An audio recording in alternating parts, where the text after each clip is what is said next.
ఎంతటి భాగ్యమయా గురుదర్శనం ఎంతటి భాగ్యమయా. పురాణాల్లో ఇతిహాసాల్లో ఉండే మాటలు విని చెప్పడమే తప్ప ఒక్కరు కూడాను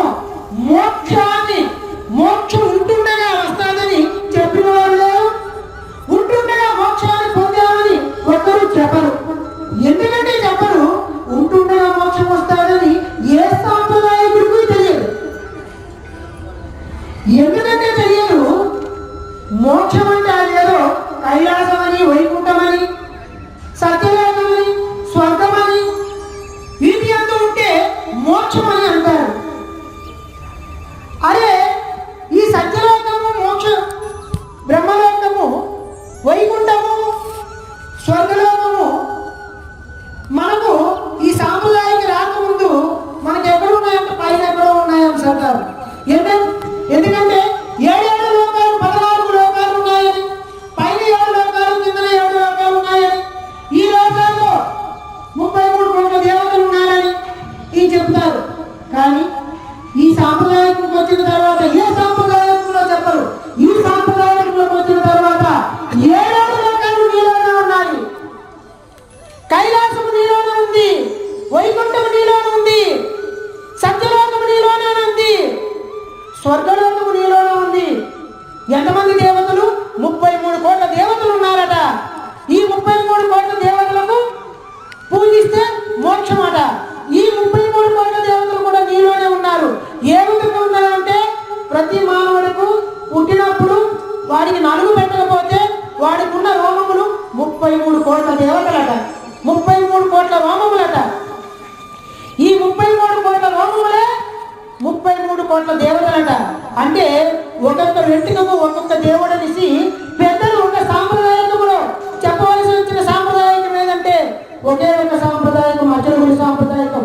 ఈ సత్యలోకము కానీ, వైకుంఠము కానీ నీలోనే. మీకు సత్యత్వ విచారణ చెప్పినప్పుడు ఈ లోకాలన్నీ నీలోనే చూపిస్తారు. ఉచ్ఛ్వాస నిశ్వాసలతో 21,600 అంశ జరిగినప్పుడు ఆధార స్వాధిష్టాన మణిపూర్ గణాహత విశుద్ధ ఆంజనేయ సహస్రాలు చక్రములందు నీకు ఈ లోకాలన్నీ కనిపిస్తాయి. అక్కడ ఈ ఈశ్వరుడు కానీ, విష్ణువు కానీ, వారు సృష్టించే బ్రహ్మ కానీ ఏం చేస్తున్నారంటే, బ్రహ్మ సృష్టిస్తున్నాడు, విష్ణువు పోషిస్తున్నాడు, ఈశ్వరుడు లయం చేస్తున్నాడు. నీ మర్మస్థానం యందు బ్రహ్మ సంకల్ప వికల్పాలు పుట్టిస్తున్నాడని మన గురువు ఆ బ్రహ్మని మన దగ్గరనే తెచ్చి మన దగ్గర సేవ చేస్తున్నాడని చెప్తారు. విష్ణువు పోషకర్త నీ జ్ఞానస్థానం యందు ఉండి నిన్ను పోషిస్తున్నాడు రా నాయన. విష్ణువు నీ దగ్గర ఉండి నీలో నుండి పని చేస్తున్నాడు రా నాయన అని మన గురువులు చెప్తున్నారు. ఈశ్వరుడు లయకర్త.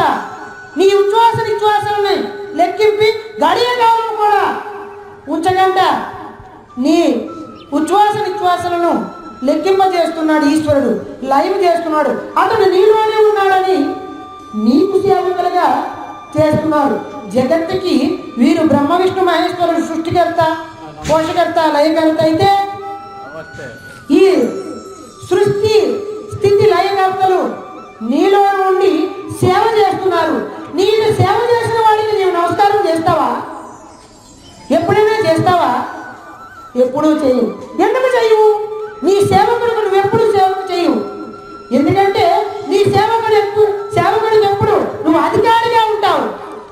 అందుకోసమే గురు సాక్షాత్ పరబ్రహ్మము, సాక్షాత్ పరబ్రహ్మమైన గురువు నీకు ఈ సకల చరాచరమంతా నీలోనే సృష్టించి పోషించి లయమవుతున్నదిరా. కాబట్టి ఇదంతా నీకు అనువుగా నీకున్నది.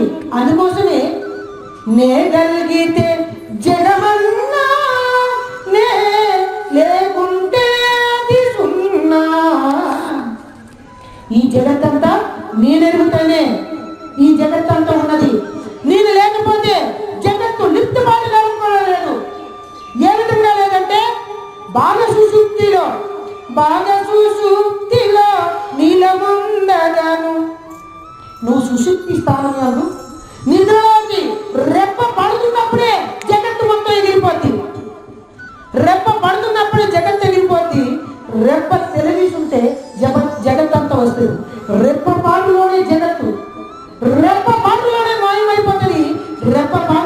అయిపోతుంది.